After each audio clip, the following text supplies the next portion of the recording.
تو ہرکارے پورے میں بھیج دیے گئے, پورے ملک میں ہر شہر میں اناؤنسمنٹ کرا دیا گیا کہ فرعون نے بڑے ماہر جادوگر کو انوائٹ کیا ہے, مطلب بادشاہ سلامت نے انوائٹ کیا ہے, اور ان کو انعام کی بھی خبر دی گئی ہوگی کہ انعام ان کو بہت بڑا والا ملے گا, اور وہ مطلب خاص ہو جائیں گے, ملک کے خاص پوزیشن انہیں دی جائے گی وغیرہ وغیرہ.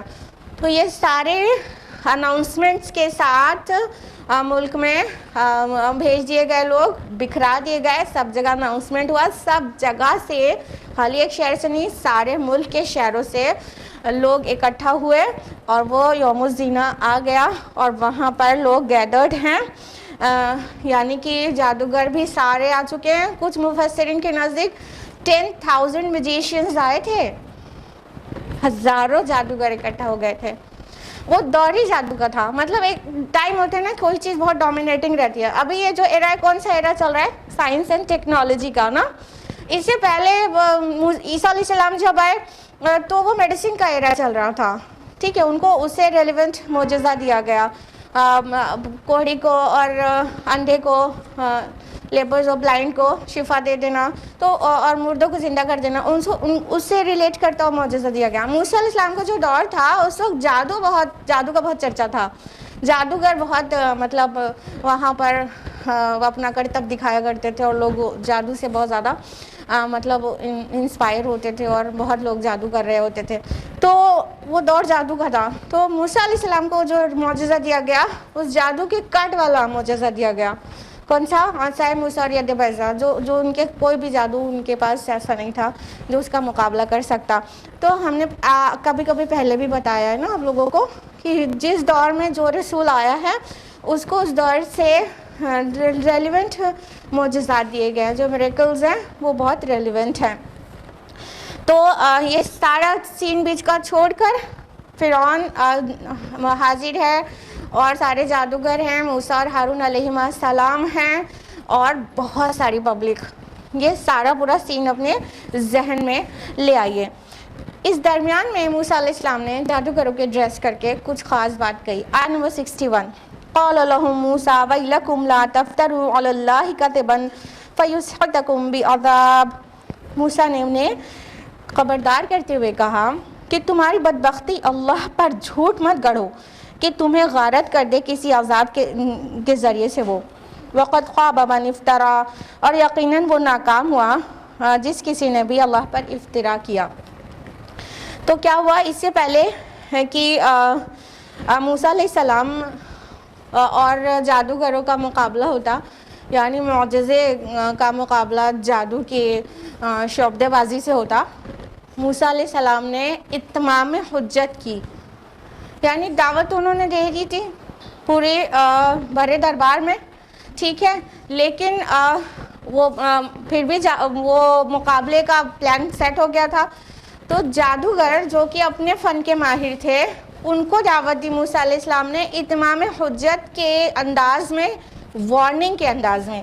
کیا کہا کہ تمہاری بدبختی اللہ پر جھوٹ مت گڑھو, یعنی جو جادو ہے اٹس نتھنگ بٹ فالسہڈ نا, یہ آنکھوں کا دھوکہ اور ہاتھ کی صفائی ہے اور کچھ بھی نہیں ہے, یہ حقیقت نہیں ہے.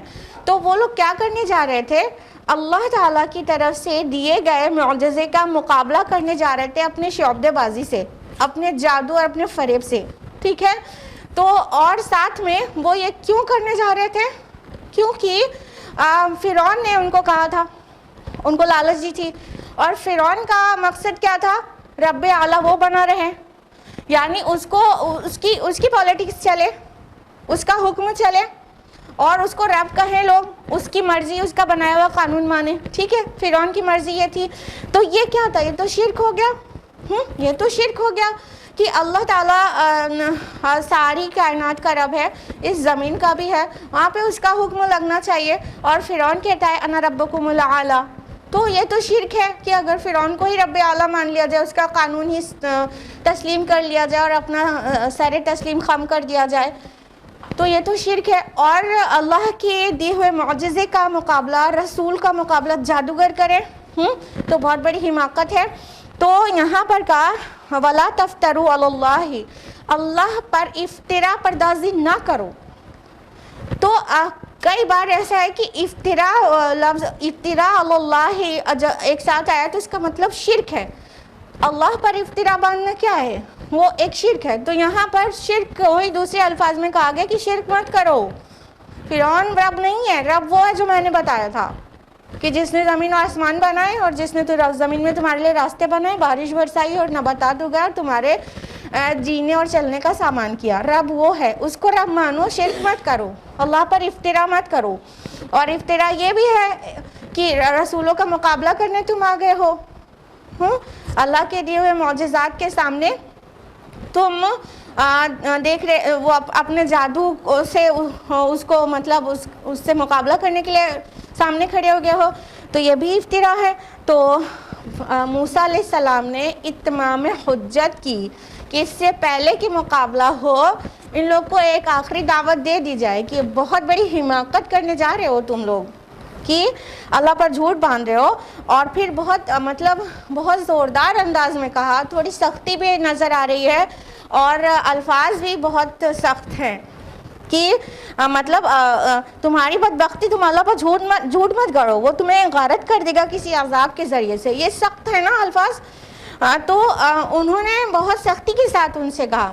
اب دیکھیں، اب دونوں کو ڈفرینشیٹ کریے گا کہ وہاں پر وہ جب فرعون کو دعوت دینے موسیٰ علیہ السلام، تو انہوں نے سخت جملے کوئی استعمال نہیں کیے تھے نا، بلکہ اللہ تعالیٰ نے تاکید کی تھی کہ نرمی سے بات کرنا.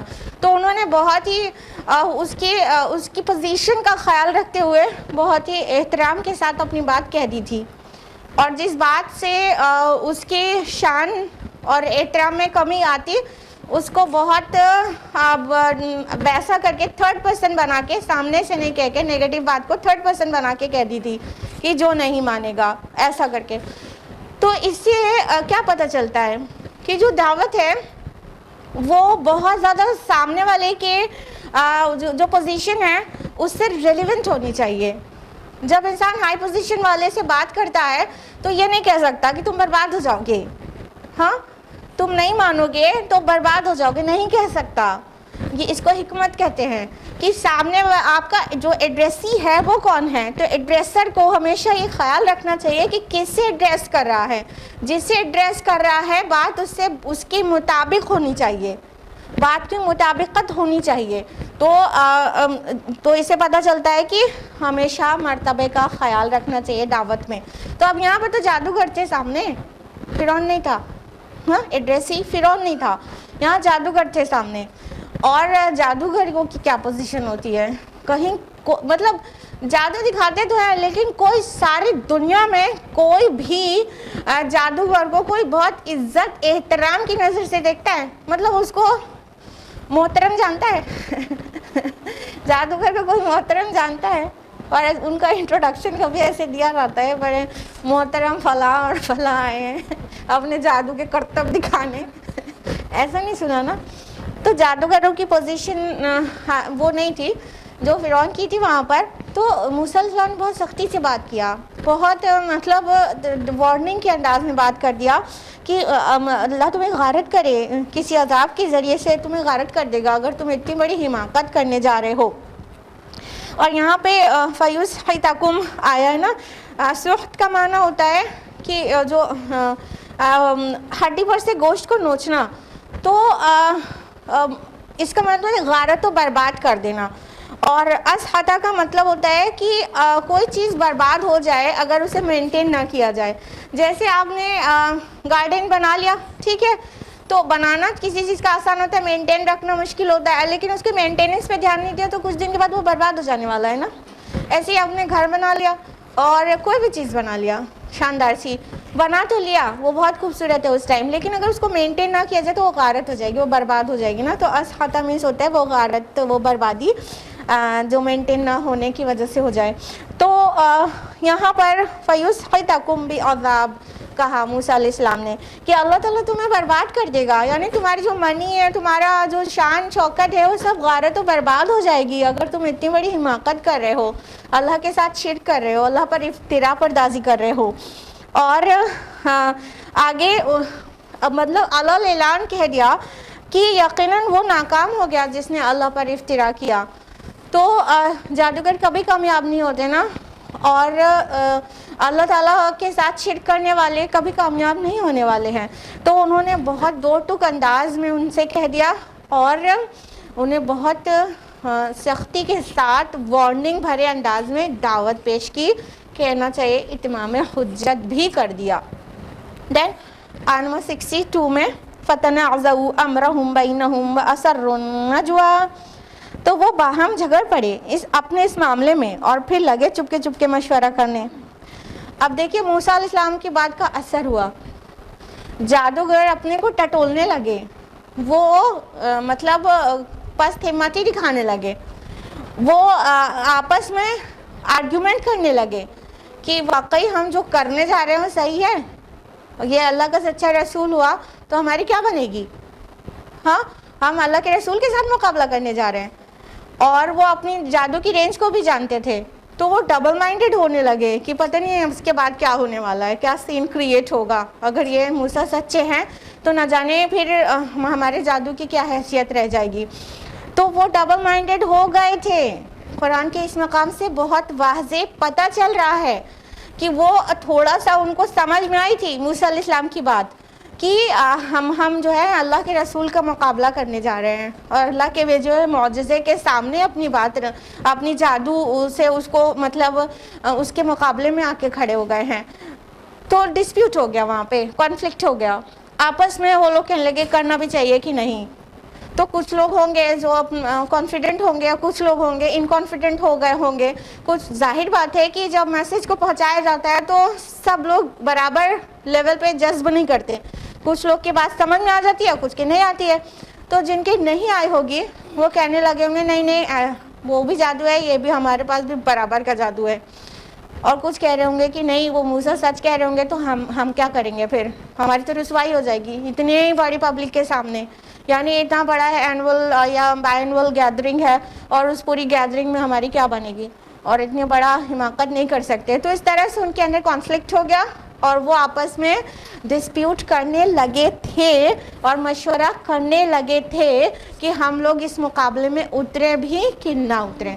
یہاں تک بات پہنچ گئی تھی موسیٰ علیہ السلام کی جو اتمام حجت والے جو دعوت تھی اس وجہ سے یہاں تک بات پہنچ گئی تھی. پھر کیا ہوا؟ آیت نمبر 63 قالوا ان هذان لساحران يريدان ان يخرجكم من ارضكم بسحرهما ويذهبا بطريقتكم المثلى. انہوں نے کہا یہ دونوں جادوگر ہی ہیں جو چاہتے ہیں کہ تمہیں تمہاری سرزمین سے نکال کر باہر کریں اپنے جادو کے زور سے اور تمہاری مثالی تہذیب کو برباد کریں. اب کیا سمجھ میں آ رہا ہے کہ کافی ڈسپیوٹ مچا ہوا تھا، لیکن یہ جو باتیں کہیں آیت نمبر 63 میں یہ دونوں جادوگر ہی ہیں. یہ اپنے آپ میں اس کا انداز پتہ چل رہا ہے یہ کسی فرعونی حکومت کے کارندے نے کہی ہے. ٹھیک ہے، جب دیکھا فرعونیوں نے یہ بات ممکن ہے فرعون کے سامنے نہ ہو رہی ہو، وہ تو اندر اندر کی بات تھی کہیں کی. تو جب فرعون کے جو آیان سلطنت تھے ان لوگوں نے جو اس کے منسٹرز تھے اس سے نیچے کے لوگ تھے ان کے گھر وہ بھی وہاں پہ موجود رہے ہوں گے، اور جب یا نہیں رہے ہوں گے تو انہیں بلایا گیا ہوگا کہ ہم لوگ کو ڈر لگ رہا ہے اپنا جادو دکھانے سے، ہاں جو بھی. تو جب آیان سلطنت جو فرعون کے ہیں انہوں نے دیکھا کہ ارے ان کے قدم اکھڑ رہے ہیں تو ان کے لیے تو بڑی عزت اور شان پہ بن گئی ہوگی کہ اگر یہ مقابلہ نہیں ہوا تو بادشاہ سلامت کی عزت کا کیا ہوگا، تو ملیمیٹ ہو جائے گی پوری. تو ان لوگوں نے ان کے قدم جمائے، انہیں حوصلہ دلایا کہ نہیں تم گھبراؤ نہیں، یہ دونوں کچھ بھی نہیں ہے، دونوں پکا ہی جادوگر ہیں، ڈرو نہیں کہ یہ اللہ کے نبی ہیں، یہ جادوگر ہیں. اور اب ان کو بھڑکایا، مطلب ایک بار بھڑکانے کا کام پورے دربار میں ہو چکا تھا، اب یہاں جادوگروں کو بھی بھڑکایا. وہ دربار میں تو جادوگر تھے نہیں نا، وہ تو بعد میں کال کیے گئے ہیں. ان کو بھڑکایا کہ کچھ نہیں، یہ لوگ آئے ہی اسی لیے ہیں کہ اپنے جادو کی زور سے ڈومینیٹ ہو جائیں اور ہم کو ہمارے ملک سے نکال دیں اور ہماری جو مثالی تہذیب ہے اس کو برباد کر دیں، اس کو خراب کر دیں. یہاں دیکھیے بطریقتکم المثلی آیا ہے. مثلی جو ورڈ ہے وہ امثل کا مؤنث ہے. امثل کا مطلب ہوتا ہے کوئی مثالی چیز، ٹھیک ہے، تو جس کو مطلب ایگزامپل کے طور پر پیش کیا جا سکے، ٹھیک. تو یہ اپنی تہذیب کو مثالی کہہ رہے تھے کہ ہماری اتنی مثالی تہذیب ہے، ان کے مقاصد جو ہیں وہ یہ ہیں کہ یہ چاہتے ہیں ہماری جو مثالی تہذیب ہے اور جو ایگزمپلری ہماری سویلائزیشن اور ہمارا کلچر ہے، جو ہمارے مونیومنٹس ہیں اور جو ہمارا کاسل ہے اور جو ہماری شان ہے، جو ہمارا انداز ہے، وہ سب کو برباد کرنا چاہتے ہیں. یہ سچ مچ میں جادوگر ہیں اور یہ بربادی کے لیے یہاں آئے ہیں، اپنے کو ڈومینیٹ کرنا چاہتے ہیں. تو ان کو جادوگروں کو یہ کہہ کے ان کا قدم جمایا گیا کہ تم لوگ گھبراؤ نہیں، بی کانفیڈنٹ، اور تم ہی غالب رہو گے. یہ کچھ بھی نہیں ہے، یہ کیا ہے کہ ہمارا جو مصر کے پیرامڈ پوری دنیا میں مشہور ہیں، اور ہمارے جو ہمارے بادشاہ کی جو زینت ہے اور جو ہمارا محل کی جو شانداری ہے وہ پورے ملک میں مشہور ہے، اور ہمارا جو طرز زندگی ہے ہم پورے ورلڈ میں پاپولر ہیں. کیا عربوں کے پاس ہے یہ تہذیب؟ یہ ان کے پاس میرے پیرامڈز ہیں؟ نہیں ہیں. کیا ان کے پاس ہے؟ تو یہ کہہ کے ایک اندھا جوش دلا کر ان کے قدم جمائے گئے. جو جادوگر جو ڈسپیوٹ کر بیٹھے تھے کہ پتہ نہیں ہمارا مطلب ہم یہ جو کرنے جا رہے ہیں وہ کرنے والی چیز ہے بھی کہ نہیں، تو ان کو پھر سے کانفیڈنس میں لیا گیا اور کہا تمہاری مطلب ان لوگ سمجھ گئے تھے، فرعونی سمجھ گئے تھے ان کی ہوا اکھڑ جائے گی تو پھر کیا کمپٹیشن رہ جائے گا.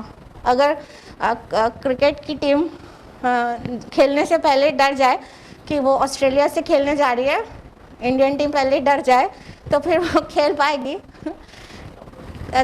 وہ 11 بال میں آل آؤٹ ہو جائیں گے، ٹھیک ہے، 10 کے 10 آؤٹ، فرصت ہو جائے گی نا. تو یہ کانفیڈنس اتنا بڑا رول پلے کرتا ہے نا. جس طرح انسان کی سائیکالوجی کی ورک کرتی ہے اندر سے، اس کا جو ورک ہوتا ہے، اس کا جو ایکشن ہوتا ہے اور اس کا جو بھی ایکٹیویٹیز ہوتی ہے وہ پوری طرح سے افیکٹ ہوتی ہے جس طرح سے وہ سوچتا ہے. تو جب اتنا زیادہ گھبرا گئے تھے تو ان کو پھر سے ان کو کانفیڈنس میں لایا گیا. ہم آپ کو یہ ضرور بتانا چاہتے ہیں کہ یہ جو اندھا جوش دلایا جا رہا ہے، یہ باطل پرست نہ صرف موسیٰ علیہ السلام کے دور میں انہوں نے کیا تھا، بلکہ یہ ہر دور میں ہوتا ہے، آج بھی ہو رہا ہے اور بہت عظیم سطح پر یہ کام ہو رہا ہے. اب دیکھو مسلمانوں کے پاس ایک بہت بڑا پورا سسٹم آف لائف ہے، ٹھیک ہے، اسے ساری دنیا کو اسلاموفوبیا ہے. کہیں نہ کہیں وہ ڈر ان کو اسی بات کا ہے کہ اسلام آئے گا تو ان کا یہ برہنگی والا پورا نظام پورا چلا جائے گا اور یہ سود پر مبنی نظام چلا جائے گا. تو بہتوں کے اندر اسلاموفوبیا ہے. اسلاموفوبیا کی وجہ سے وہ کہتے کیا ہیں کہ اگر مسلم فنڈامنٹلزم آ گیا، اسلامک فنڈامنٹلزم آ گیا تو ہمارا جو آرٹ اور کلچر ہے یہ سب برباد ہو جائے گا. لوگوں کو اور خصوصاً خواتین کو یہی کہہ کے بھڑکایا جاتا ہے نا کہ مطلب ہم تم کو اونچائی پہ لے جانا چاہتے ہیں.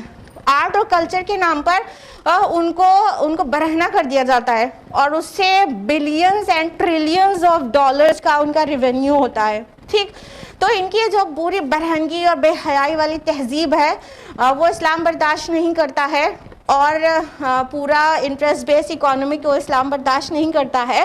تو ان کو ہے تو اسلاموفوبیا، لیکن نام لیتے ہیں فنڈامنٹلزم کا اور نیگیٹو سینس میں کہ یہ مسلمز ایکسٹریمسٹ ہوتے ہیں، یہ فنڈامنٹلسٹ ہوتے ہیں. تو اگر یہ ملوں کی اگر مان لی گئی تو ہماری پوری مثالی تہذیب بگڑ جائے گی. یہی تو کہتے ہیں نا، آج بھی عورتوں کو بیوقوف بنایا جاتا ہے یہی کہہ کہ آج بھی نا کہ یہ حجاب کیا ہوتا ہے. ہم تمہارا نام کرنا چاہتے ہیں، ہم تمہیں پوزیشن دلانا چاہتے ہیں، تمہیں ماڈل بنانا چاہتے ہیں، تمہیں آئٹم بنانا چاہتے ہیں.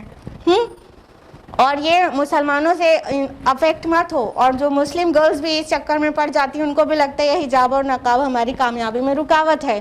اور باقی ساری ہی چیز لے لیجئے، اسلام کو فالو کرنا ہے، مسلم فنڈامنٹلزم کو فالو کرنا ہے. تو یہی تو آج بھی کہا جا رہا ہے. دیکھیں ہمیشہ یہ ہوا ہے. موسیٰ علیہ السلام کے دور میں وہ بات کہی گئی کہ یہ آئے ہیں موسیٰ اور ہارون ملے دو معاذ اللہ، کہ یہ چاہتے اپنی جو ہے ملائیت یہاں پر لگا دیں اور ہماری پوری مثالی جو تہذیب ہے اس کو خراب کر دیں.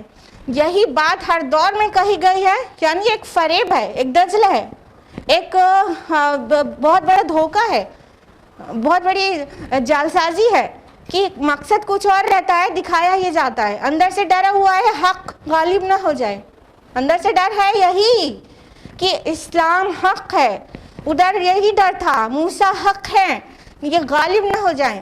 تو حق کو دبانے کی کوشش کی جاتی ہے, لوگوں کے جذبات کو یوں بھڑکا کر کہ انہیں اندھا جوش دلایا جاتا ہے کہ ارے ہمارا کلچر, ہمارا تہذیب ہماری بہت اعلیٰ ہے.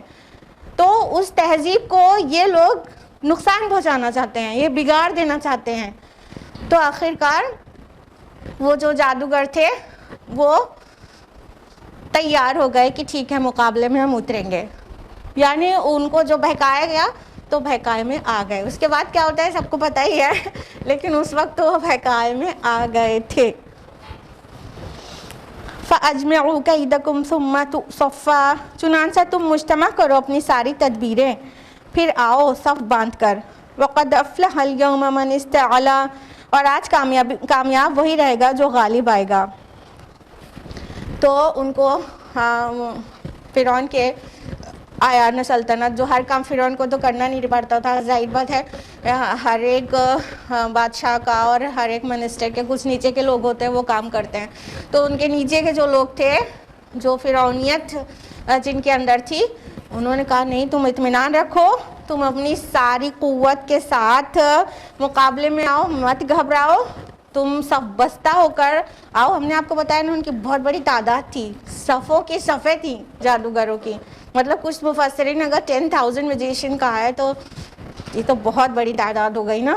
تو صفوں کی صفیں جو میجیشینس آئے ہوئے تھے اور ملک کے بڑے بڑے میجیشینس تھے.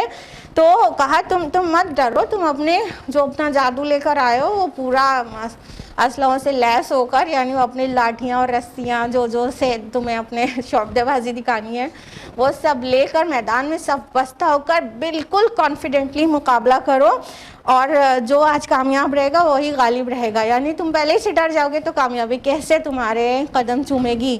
تم کانفیڈنٹ تو رہو تبھی تو کام اچھا کر پاؤ گے. بتایا نا جادو کیا ہے کہ آنکھوں کا دھوکہ اور آنکھ کی صفائی ہے.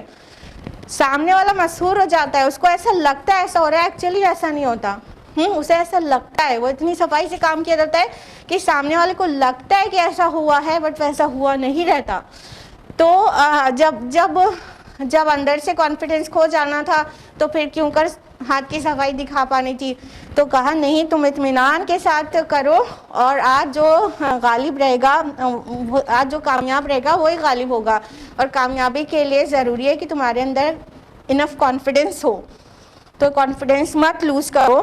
اور ہم نے آپ کو یہ بھی بتایا کہ یہ لوگ اندر سے یہ بات اچھی طرح سے سمجھ ہی رہے تھے کہ 10% جو بنی اسرائیل کی تعداد ہے, ان کی جو پاپولیشن ہے وہ دین توحید پر ہے. اور ادھر موسیٰ ان کا بہت سپورٹ بھی کرنے لگا تھا. اس سے پہلے کہ موسیٰ علیہ السلام کو مطلب ظہور نبوت ہوتا, موسیٰ علیہ السلام بنی اسرائیل کی طرف سے بولنے بھی لگے تھے ان کے ظلم کے خلاف. تو ان کو کہیں نہ کہیں ڈر تو تھا ہی کہ مطلب ان کی حکومت میں کوئی خلل نہ پڑنے پائے. تو مطلب ان لوگوں کا جو دین ہے, جو دین توحید کی بات کرتے ہیں, یہ کسی طرح غالب نہ ہونے پائے. تو آج جینے اور مرنے کا دن ہے, جو آج بازی لے گیا پھر وہی غالب رہے گا, اور جو آج بازی ہار جائے گا تو پھر بڑی مشکل ہو جائے گی. تو دل دماغ میں تو ان کے تھا کہیں نہ کہیں یہ ڈر بنا ہوا تھا. اور فرعون کو کسی نے بتا بھی دیا تھا کہ مطلب کچھ ایسا ہونے والا ہے, اسرائیلی میں سے کوئی پیدا ہوگا جو ان کا تختہ پلٹ کرے گا. تو وہ بھی اس کے فرعون کے دماغ میں تھی, ایک خوف اس کے اندر تھا. باقی جو ظاہر میں تھا وہ یہی کہ اب تو اسرائیلیوں کو سپورٹ مل گیا ہے موسیٰ کا, اور موسیٰ اتنا بڑا معجزہ لے کر آ گئے ہیں.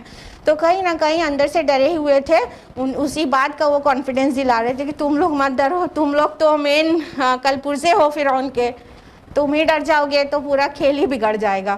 تو انہیں حوصلہ دلا کر پھر سے ان کو آمادہ کیا گیا کہ نہیں, آج ہم لوگ کو غالب ہونا ہے, اپنی تہذیب کو بچانا ہے, اپنے کلچر کو بچانا ہے, اپنی کاسل کو بچانا ہے, اپنے عروج کو بچانا ہے. تو آج بہت کانفیڈنس کے ساتھ لڑنا ہوگا, مقابلہ کرنا ہوگا, یعنی جادو کا. قالوا یا موسیٰ اما ان تلقی و اما ان نکون اول من القا. جادوگروں نے کہا اے موسیٰ یا تو تم پہلے ڈالو یا پھر ہم ہی ڈالنے والے بنتے ہیں. آپ نے گیمز میں دیکھا ہے, خصوصاً کرکٹ میں دیکھا ہے کہ کون سی ٹیم پہلے بیٹنگ کرے گی, کون بولنگ کرے گا, یہ ڈیسائیڈ کون کرتا ہے؟ کون کرتا ہے؟ نہیں دیکھتے آپ لوگ کرکٹ؟ بہت اچھا کرتے ہیں. ٹاس نا, بھولے ہوئے ہیں کیا؟ ٹاس کرتے ہیں نا. تو جس طرح آج بھی گیمز میں ٹاس کیا جاتا ہے کہ کون پہلے بیٹنگ کرے گا کون بولنگ, تو اسی طرح کسی بھی گیم اور جادو میں یہ ایک ایٹیکیٹ ہوتا تھا کہ ٹھیک ہے کون پہلے دکھائے گا, تم دکھاؤ گے یا ہم دکھائیں, ٹھیک ہے. تو اسی طرح کا یہ انداز تھا کہ پہلے بازی کون کھیلے گا. جادوگروں نے موسیٰ علیہ السلام سے کہا کہ یا تو تم ڈالو موسیٰ یا ہم ڈالنے والے بنتے ہیں. حالانکہ جادوگر کے دماغ میں یہ رہتا ہے کہ پہلے وہی دکھائے تاکہ اس کے جادو سے سب مسحور ہو کر اور افیکٹ ہو کر اپنا حوصلہ کھو دیں سامنے والا, ٹھیک ہے. تو جادو کا مقابلہ ہو چاہے کوئی بہت پہلوان کا یا کوئی بہت بڑے مطلب کانفیڈنٹ ٹیم کا, تو وہ اپنا پہلے دکھانا چاہے گی. تو ایکچولی یہ چاہ رہے ہوں گے کہ ہم ہی پہلے دکھائیں, لیکن انہوں نے بس ایک ایٹیکیٹ ہے, جو ایک فارمیلٹی ہے, جو ایک جادو کے اپنی بازی کھیلنے میں کہا ہی جاتا ہے کہ تم پہلے کرو گے کہ پہلے ہم. تو انہوں نے اس انداز میں موسیٰ علیہ السلام سے کہا کہ تم پہلے ڈالنے والے ہو کہ یا ہم ڈالیں. قال بل القوا, موسیٰ علیہ السلام نے کہا بلکہ تم ہی ڈالو. فَإِذَا حِبَالُهُمْ وَعِصِيُّهُمْ يُخَيَّلُ إِلَيْهِ مِنْ سِحْرِهِمْ أَنَّهَا تَسْعَىٰ. تو دفعتاً ان کی رسیاں اور لاٹھیاں ان کے جادو کے اثر سے اس کو ایسی نظر آنے لگیں گویا وہ دوڑ رہی ہیں. تو موسیٰ علیہ السلام تو بالکل کانفیڈنٹ تھے, ان کو پتا تھا وہ معجزہ لے کر آئے اور یہ جادو لے کر آئے ہیں. تو انہوں نے کہا کہ نہیں تم ہی ڈالو, یعنی وہ سننا چاہ رہے تھے ہم ڈالے پہلے تاکہ ہمارا جادو, اور وہ بھی اتنی تعداد میں تھے. موسیٰ علیہ السلام صرف ہارون علیہ السلام کے ساتھ تھے, معجزہ ایک ہی کو دکھانا تھا, ٹھیک ہے.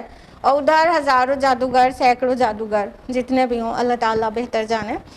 تو اتنے سارے جادوگر, تو ان لوگوں نے جب پوچھا تو موسیٰ علیہ السلام تو بے کھٹک ہو کر کہہ دیا نہیں تم ہی ڈالو, تم ڈالو پہلے.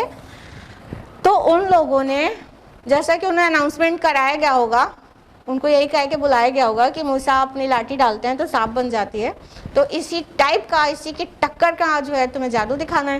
تو وہ لوگ بھی اپنی لاٹھیاں لائے تھے اور ساتھ میں جوڑ لیا انہوں نے رسیاں بھی کہ ہم بھی لاٹھی اور رسی اپنی اپنی ڈالیں گے. تو انہوں نے جب اپنی رسیاں اور لاٹھیاں ڈالی تو کیا ہوا کہ وہ بھی ایسی محسوس ہوئی کہ دوڑ رہی ہے. ذرا غور کریے گا کہ ہم ترجمہ سنا رہے ہیں, عربی تو پڑھ چکے آپ کے سامنے, ترجمہ سنیے کہ وہ دفعتاً ان کی رسیاں اور لاٹھیاں ان کے جادو کے اثر سے اس کو ایسی نظر آنے لگی گویا وہ دوڑ رہی ہیں. واضح ہو گیا کہ وہ ایکچولی نہیں دوڑ رہی تھی, ہاں وہ ایکچولی سانپ نہیں بن گئی تھی, رسیاں اور لاٹھیاں ایکچولی اژدہا نہیں بن گئی تھی, ہاں, بلکہ جب انہوں نے ڈالا اور اپنے جادو کا کرتب, اپنی شعبدے بازی دکھائی, اپنے ہاتھ کی صفائی دکھائی, تو ایون موسیٰ علیہ السلام کو بھی ایسا محسوس ہوا کہ یہ جو ڈالا ہے جو چیز انہوں نے وہ ان کی طرف دوڑتی ہوئی چلی آ رہی ہے, وہ رسیاں اور وہ لاٹھیاں وہ دوڑ رہی ہیں, ایسا محسوس ہے. قرآن نے بہت واضح انداز میں کہا ہے, ورنہ آپ تورات میں پڑھیں گے بک آف ایکسڈس میں تو اس میں ایسا لگتا ہے کہ الٹا ہے کہ پہلے ہارون نے ڈالا, وہاں موسیٰ علیہ السلام کا نام نہیں, ہارون علیہ السلام کا نام ہے, پہلے ہارون نے ڈالا تو وہ سانپ بن گئے, پھر جادوگروں نے ڈالا تو ان کی جو ہے لاٹھیاں بھی سانپ بن گئی. تو اس سے وہاں پہ یہ کنفیوژن ہو سکتا ہے کسی کو کہ وہ بن گئی تھی, لیکن قرآن نے اس کو واضح کیا کہ ایکچولی یہ نہیں ہوا تھا کہ وہ بدل ہی گئی ہو سانپ میں. موسیٰ علیہ السلام کو بھی انکلوڈنگ آل جو بھی وہاں پر دیکھنے والے لوگ تھے, تماشا دیکھنے کے لیے جن کو گیدر کیا گیا تھا, وہ جو جشن کا دن تھا, ان سب کو اور انکلوڈنگ موسیٰ علیہ السلام کہ ان کو ایسا لگا کہ ایسی یہ بھی دوڑ رہی ہیں, یہ بھی مطلب چلنے لگ گئی ہیں, یعنی کہ یہ بھی سانپ بن گئی ہیں. اسے کیا پتہ چل رہا ہے؟ کچھ نکتے ظاہر ہو رہے ہیں. ایک تو یہ کہ حق کو اپنا ایکسپوجر دینے سے پہلے اگر باطل کو برداشت کرنا پڑے تو یہ جائز ہے. بات سمجھ میں آئی؟ کئی بار ایسا ہوگا, یہ حق اور باطل کی جنگ تھی, اب ان کو جادو دکھانا پڑا تو دکھانے کے لیے بولا نا موسیٰ علیہ السلام نے, ہاں دکھاؤ بھائی, تم پہلے ڈالو. تو اسی طرح جب حق اور باطل کی کوئی جنگ ہوگی, مان لو میوزک کے ساتھ کسی کا مطلب جنگ ہے, ڈیبیٹ ہے کسی کا, کسی داعی کا, ٹھیک ہے, اپوزٹ میں میوزک ہے, اپوزٹ میں جو غلط کام ہے, تو ان کو بھی اپنا شو کرنے کا موقع ملے گا نا. تو یہ پوائنٹ ہم آپ کو کلیئر کر رہے ہیں کہ حق اور باطل کی کشمکش میں باطل کو بھی اپنا کچھ نہ کچھ ایکسپوجر مل جائے گا, تو اس میں کوئی حرج کی بات نہیں ہے, وہ بالکل جائز ہے. اور انفیکٹ جب حق کو ثابت کیا جائے گا تو باطل کو بھی کچھ نہ کچھ ایکسپوجر ملنا ہی چاہیے تاکہ حق بالکل واضح ہو جائے. ہاں, تو یہ قطعی قباحت والی بات نہیں ہے ایٹ دا ٹائم آف کون سے ٹائم پہ؟ جب حق اور باطل کی کشمکش ہو, تو اس ٹائم پر جیسے میوزک پلے کرنا پڑ گیا یا کچھ غلط سامنے والے کو اپنا ایکسپوجر دینے کے لیے کہہ دیا گیا, کہنا پڑا, تو بالکل جائز ہے. ٹھیک ہے. اور اس کی بعد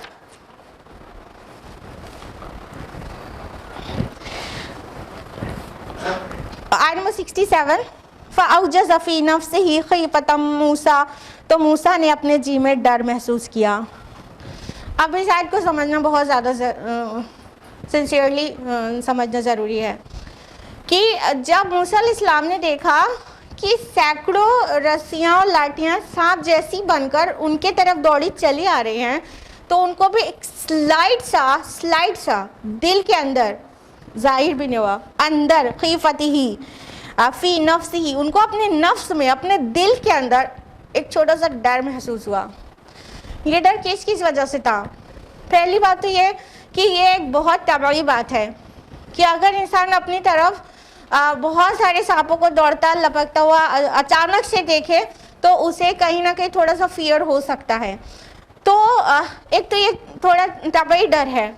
دوسرا, موسیٰ علیہ السلام کو اس بات کا ڈر ہوا کہ جو معجزہ میں لے کر آیا ہوں ان کے سامنے کہ عصا کو سانپ بن جانا ہے, لاٹھی کو سانپ بن جانا ہے, تقریباً اسی نوعیت کا جادو تو انہوں نے بھی دکھا دیا, اور میرے پاس حق ہے, تو پھر اس کا مقابلہ کرنا ایک واقعی کٹھن بات ہو گئی.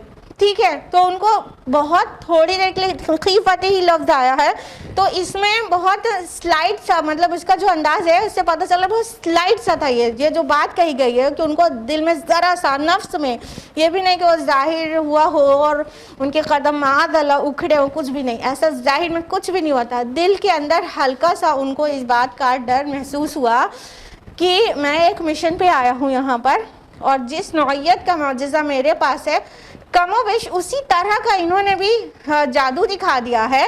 تو اب میرا مطلب اس سے کیا ہوگا کہ جو لوگ دیکھنے والے ہوں فتنے میں پڑ جائیں گے, دونوں میں ڈیفرنس نہیں کر سکے تو فتنے میں پڑ جائیں گے. یعنی موسیٰ علیہ السلام کے معجزے کو بھی کہیں جادو نہ سمجھ لیا جائے. تو ان کو ایک ہلکا سا یہ ڈر پیدا ہوا, آیا ہی تھا بس اندر ہی دل کے, اللہ تعالیٰ نے تھام لیا. اور اس میں کچھ اور جو پوائنٹس نکال کر آتے ہیں وہ بھی سمجھیے. وہ یہ کہ ایک تو یہ کہ جادو کے اثر سے موسیٰ علیہ السلام کو بھی وہ دکھائی پڑنے لگے تھے, سانپ دکھائی پڑنے لگے تھے, ان کی لاٹیاں اور رسیاں بھی. اس سے کیا پتہ چل رہا ہے کہ جادو سے نبی بھی متاثر ہو سکتا ہے, لیکن اس کی عقل میں فطور نہیں آتا, اس کی ہدایت سے وہ مطلب وہ ڈیویٹ نہیں ہو جاتا, اس کے پاس جو وحی آتی ہے اس میں کوئی ایڈلٹریشن نہیں ہو جاتا, کسی قسم کی ملاوٹ نہیں ہو جاتی, وہ حق اور باطل کو سمجھنے میں کنفیوز نہیں ہو جاتا. یہ ساری باتیں ہیں اور پھر جادو سے ہلکا سا متاثر ہوتا ہے. یہ بات ہم آپ کو کیوں بتا رہے ہیں؟ اس لیے بتا رہے ہیں کیونکہ بہت لوگ ایسے بھی ہیں جو کہتے ہیں کہ مطلب نبی اور رسول پہ جادو کا اثر ہو جائے تو پھر سارا پورا وحی اور پورا ان کے لایا پیغامی سب مبہم ہو جاتا ہے. تو ایسے کیسے مان لے کہ نبی کے اوپر جادو ہو جائے؟ اور تو پھر کیا کہتے ہیں، جو رسول اللہ صلی اللہ علیہ وسلم کی وہ احادیث ہیں جس سے پتہ چلتا ہے کہ جو یہود کے نے جادو کیا تھا تو اس کا بالکل انکار کر دیتے ہیں. جب وہ صحیح حدیث کا انکار کر دیتے ہیں تو ان کے لیے کھلی چھوٹ اور بھی ہو جاتی ہے کہ باقی سب بھی مبہم ہو گیا، تو باقی سب حدیثوں کو بھی شک کرنے لگتے ہیں اور انکار کرنے لگتے ہیں اور منکر حدیث ہو جاتے ہیں. تو اس لیے بات کو ٹھیک سے سمجھنا چاہیے کہ رسول اللہ صلی اللہ علیہ وسلم پر بھی وہ جو یہود کی طرف سے جادو تھا اس کا اثر تھا، لیکن ہم نے آپ کو ملحوظ کرنے کے لیے جو پوائنٹس بتائے وہ ہمیشہ یاد رکھیے گا کہ لیکن نبی کی وحی میں کوئی ملاوٹ نہیں ہوتی، کوئی کنفیوژن نہیں ہوتا، اس کے دماغ پر کوئی فطور نہیں آتا، وہ ہدایت سے ڈیویٹ نہیں ہو جاتا، یہ ساری باتیں رہتی ہیں. یعنی وہ اب بالکل حق پہ رہتا ہے اور وہ اس کے وحی کے آنے میں مطلب جادو کا کوئی اثر بالکل بھی سلائٹ سا بھی ایک بٹ بھی نہیں ہو پاتا. ٹھیک ہے، اتنی ساری چیزیں رہتی ہیں. پھر وہ جادو کے اثر سے، چونکہ وہ کچھ بھی ہے، رسول بھی ایک انسان ہے، بشر ہے، تو بشر کے اوپر جو بشری چیزیں ہوتی ہیں تو وہ چیزیں رسول کی بھی ہوئی ہیں. تو یہاں پہ موسیٰ علیہ السلام کے اوپر بھی یہ قرآن سے واضح ہو رہا ہے کہ جادو سے متاثر ہوئے تھے. ٹھیک ہے، قدم نہیں اکھڑے تھے ان کے، متاثر ہوئے تو ان کو بھی لگا کہ ایسے کچھ رینگتا ہوا چلا آ رہا ہے ہماری طرف. ٹھیک ہے، اور ادھر رسول اللہ صلی اللہ علیہ وسلم کے ساتھ بھی ایسا ہوا تھا، لیکن آپ کی واقعی متاثر نہیں ہوئی تھی، خالی آپ متاثر ہوئے تھے تھوڑا سا. تو یہ ہے، اس پوائنٹ کو بہت اچھی طرح سمجھنا ضروری ہے تاکہ منکر حدیث کے ان کے بتائے ریزن سے آپ متاثر نہ ہو جائیں. ٹھیک ہے، تو ان حدیث کو غلط کہنا، پھر ساری حدیث کا انکار کر دینا، پھر اہل قرآن بن جانا اور منکر حدیث بن جانا، اس سے بچنا ہوگا. بات کو ٹھیک سے سمجھنا چاہیے. تو موسیٰ علیہ السلام کو ڈیفینیٹلی ہلکا سا نفس میں، دل کے اندر، جی میں ہلکا سا ڈر آیا کہ کہیں لوگ فتنے میں نہ پڑ جائیں. اسی ٹائپ کا تو انہوں نے بھی دکھا دیا جو میں لے کر آئی ہوں. آیت نمبر 68 میں فوراً اللہ تعالیٰ نے تھام لیا. قُلْنَا لَا تَخَفْ إِنَّكَ أَنْتَ الْأَعْلَىٰ، ہم نے فرمایا ڈرو نہیں، یقیناً تم ہی غالب رہو گے. اللہ تعالیٰ نے فوراً دل میں موسیٰ علیہ السلام کے ڈالا. فوراً اللہ تعالیٰ نے موسیٰ علیہ السلام کو بولا. اللہ تعالیٰ تو موسیٰ علیہ السلام سے کلام ہی کرتے تھے. ڈونٹ بی افریڈ، ارے بالکل نہیں ڈرو، تم غالب رہو گے موسیٰ، تم حق پر ہو، تم غالب رہو گے، ڈرو نہیں. بس وہ جو ہلکا سا دماغ میں ایک خیال رینگ کر گیا تو فوراً ختم ہو گیا کہ نہیں، میں اللہ تعالیٰ کی طرف سے حق پر ہوں اور اللہ تعالیٰ دیکھ رہا ہے اور میرے ساتھ ساتھ ہے. وَأَلْقِ مَا فِي يَمِينِكَ تَلْقَفْ مَا صَنَعُوا إِنَّمَا صَنَعُوا كَيْدُ سَاحِرٍ، اب تم ذرا پھینکو اس عصا کو جو تمہارے دائیں ہاتھ میں ہے، یہ نگل جائے گا اس سب کو جو کچھ انہوں نے بنایا. جو کچھ انہوں نے بنایا ہے وہ تو بس ایک فریب ہے جادو کا. وَلَا يُفْلِحُ السَّاحِرُ حَيْثُ أَتَىٰ، اور جادوگر کبھی کامیاب نہیں ہوا کرتا چاہے کہیں سے بھی آئے. تو اللہ تعالیٰ نے فوراً اپنے رسول کو سپورٹ دیا. کیا کہا کہ نہیں، اب تم اپنے جو دائیں ہاتھ میں ہے نا اے موسیٰ، اس کو تم پھینکو، اپنا عصا. اور یہ ان سب کا فریب جو انہوں نے گڑھا ہے، یہ جو شعبدے بازی انہوں نے کی ہے ابھی، ان سب کے فریب کو نگل جائے گا. تمہارا یہ جو معجزہ ہوگا ان سب کو نگل جائے گا، کیونکہ جادوگر کہیں بھی ہو وہ کامیاب نہیں ہوتا. دیکھیے یہاں پہ تلقف ما صنعوا آیا ہے کہ نگل جائے گا جو کچھ ہتھ کنڈے انہوں نے ابھی بنائے ہیں، ابھی جو کچھ انہوں نے اپنی بازی کھیلی ہے، جو کچھ انہوں نے مینوفیکچر کیا ہے، جو کچھ بنایا ہے، وہ سب کو نگل جائے گا. تو یہاں پر جو تلقف ورڈ آیا ہے وہ قف سے ہے. اس کا مطلب ہوتا ہے امیڈیٹ اسکلفل اٹیک.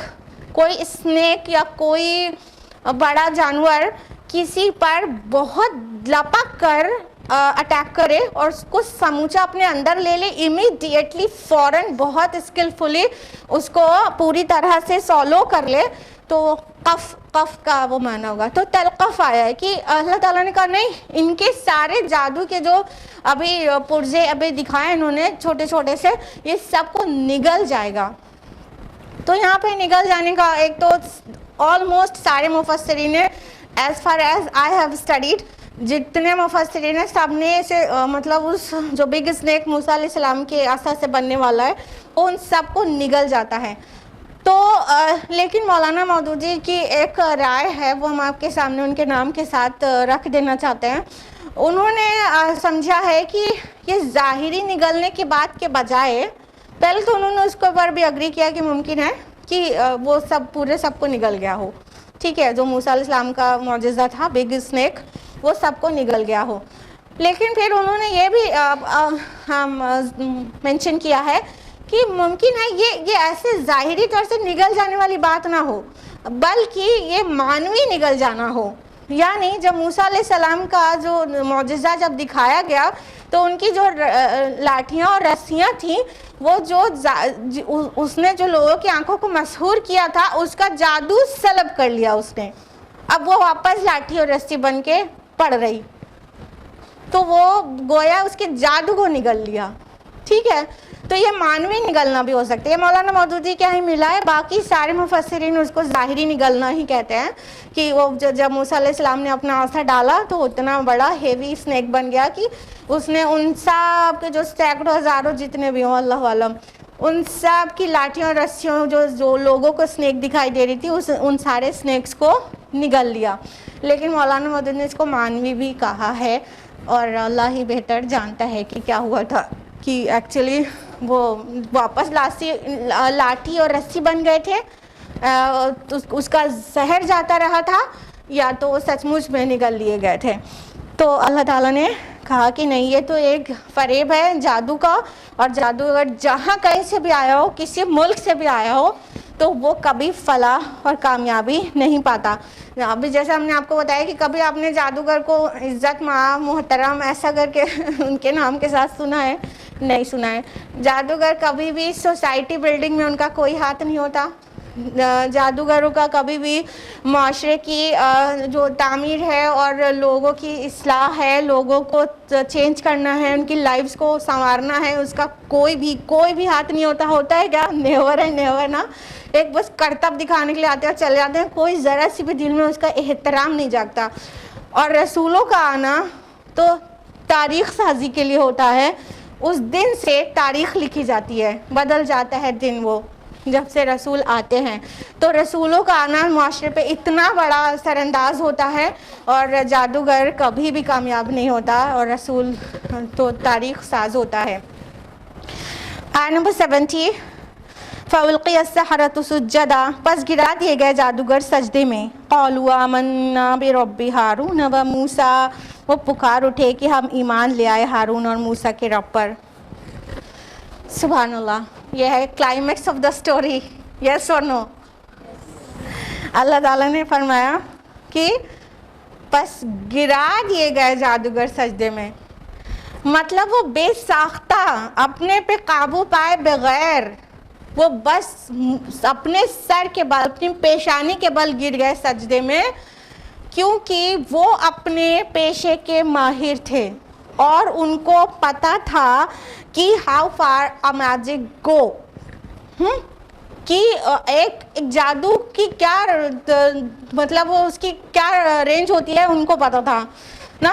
ایک مان لیجئے ایک بوٹانسٹ ہے تو he knows how far botany can go, ٹھیک ہے, اس کو اس کی دوری اس کی رینج پتا ہے, ٹھیک ہے.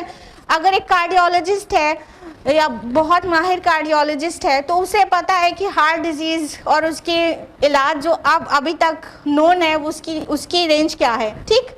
تو جو جس فیلڈ کا جس فن کا ماہر ہوتا ہے اسے بہت اچھی طرح سے اس کی رینج پتا ہوتی ہے.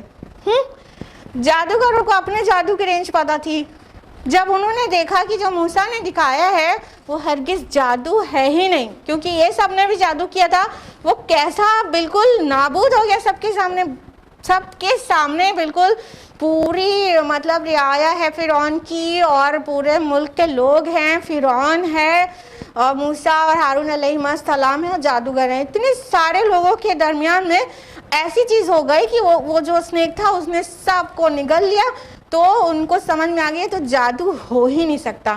عام انسان کو تھوڑا سا مطلب سمجھنے میں دقت ہو سکتی ہے، کیونکہ جادو کی رینج وہ نہیں جانتے، جادوگر تو جانتے ہیں نا، تو انہوں سمجھ گئے تھے تو جادو ہے ہی نہیں، اس کا مطلب موسیٰ حق ہے۔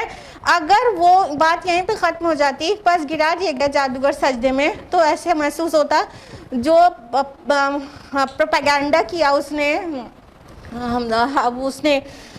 فرعون نے کہ یہ کچھ نہیں، تم سب کا بڑا ہے نا، یہ جو جادوگر تم سب کا بڑا ہے، تمہارا لیڈر ہے سارے جادوگروں کا، تو یہ بات اس سے اتنے سے ثابت ہو جاتی کہ اگر یہ کہہ دیا گیا جادوگر سجدے میں گر گئے، تو یہ ہو جاتا ہے کہ سارے چھوٹے چھوٹے جادوگر اپنے بڑے ماہر جادوگر کے سامنے گھٹنے ٹیک دیے انہوں نے، اور اس کو بڑا اپنا جادوگر تسلیم کر لیا۔ لیکن بات یہاں پہ ختم نہیں ہوئی ہے نا، بات تو یہ ہوئی ہے انہوں نے کہہ دیا علل اعلان، قالوا، ان سب نے کہا آمنا برب ہارون و موسیٰ، سبحان اللہ، کہ ہم ایمان لے آئے ہارون اور موسیٰ کے رب پر۔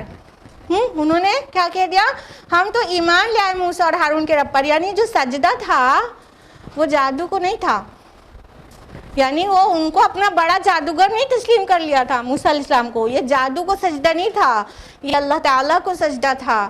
وہ سمجھ گئے تھے کہ جو موسیٰ لے کر آئے ہیں وہ بیونڈ آر میجک ہے، یہ بہت اوپر ہے اس جادو سے جو ہم لے کر آئے ہیں، تو یہ معجزہ ہے نہ کہ جادو ہے۔